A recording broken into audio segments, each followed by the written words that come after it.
Vendredi, en fin d'après-midi, la liste départementale définitive du Front de gauche, en lice pour les élections régionales prochaines, était présentée à la presse. Bien qu'il n'envisage aucunement de siéger, le député maire de Vierzon, Nicolas Sansu, en est le porte-parole et tête de liste. Une liste, comme l'avait souhaité notre chef de file régional, de large rassemblement, puisque dans ce département, on a réussi donc à avoir de nombreux syndicalistes, femmes et hommes, notamment Nadine Méchin, Sylvie Combray qui a des responsabilités syndicales, et puis Dominique Larduina à la Poste. Marie-Josée Léchelon, qui est, alors je peux employer le terme de vers historique, on peut dire, parce que oui, parce qu'elle a été candidate dans la circonscription pour Europe Écologie Les Verts, et puis je pense qu'elle est, on peut dire, de ceux qui sont à l'origine de ce mouvement dans le département du Cher avec son mari Jean-Claude. Et puis Gérard Massicard, qui est aujourd'hui absent, mais qui est à l'origine, on peut dire aussi avec d'autres, comme Pierre Rouc notamment, du parti de gauche dans le Cher. Donc, et qui est toujours membre du parti de gauche. Qui est toujours membre du parti de gauche et qui est... Donc je le dis parce que je trouve que c'était bien de pouvoir retrouver un petit peu ce que l'on avait fait au niveau du département, notamment des élections départementales, c'est-à-dire d'avoir un large rassemblement, même si on peut dire qu'au niveau des partis, c'était moins évident que pour des individualités, parce qu'on a fait une très très belle campagne ensemble.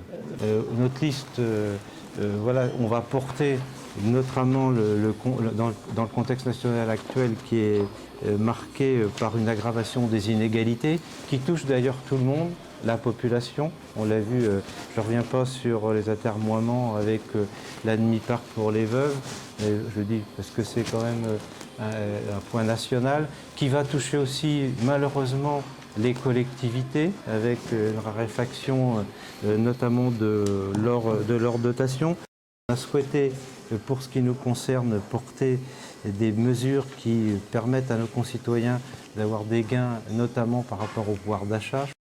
Des politiques concernant l'emploi, notamment en sécurisant les aides que l'on donne aux entreprises, qu'on donne aux entreprises, c'est-à-dire que quand on aide un emploi, il faut que ce soit un emploi pérenne, et si cet emploi n'est pas conservé, on demandera le remboursement, notamment au niveau des entreprises. On a aussi voulu porter notamment des propositions concernant le lien social, parce qu'on en parlait avec Nicolas tout à l'heure dans la voiture, c'est dans ces périodes de crise, on a besoin de développer et de consolider le lien social, et notamment en permettant à la vie associative, on sait que les collectivités vont être en difficulté pour les aider, en permettant à la vie associative de se développer, que ce soit au niveau culturel, au niveau bien sûr du sport et dans les actions qu'on peut mener dans certains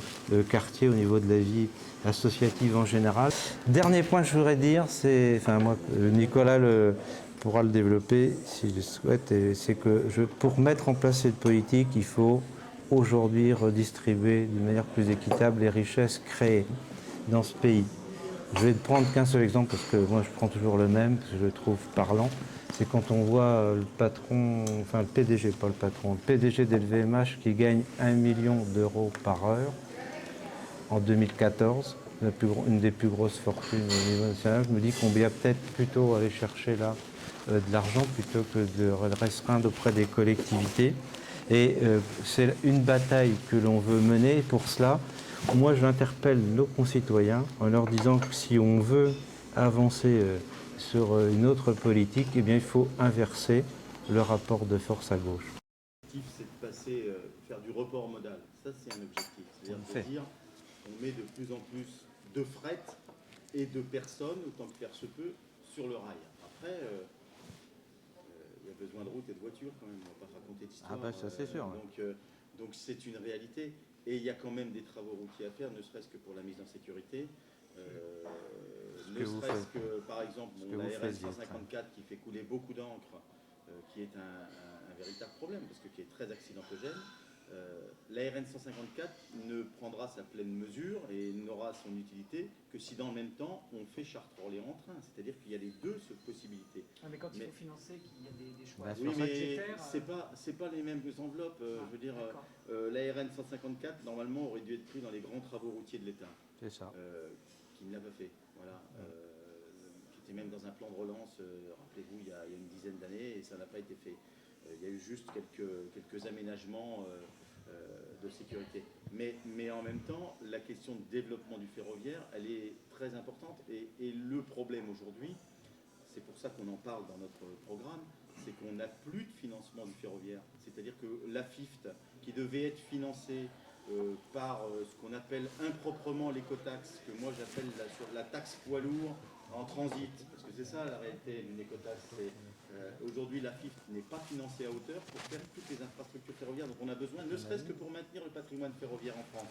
Donc il y a ça, et puis c'est pour ça qu'on a proposé une sorte de livret vert qui soit calqué sur l'idée du livret A, pour permettre en région, parce qu'il y a possibilité en région de mobiliser une partie de l'épargne de nos concitoyens pour l'affecter justement sur des projets de développement et de développement durable.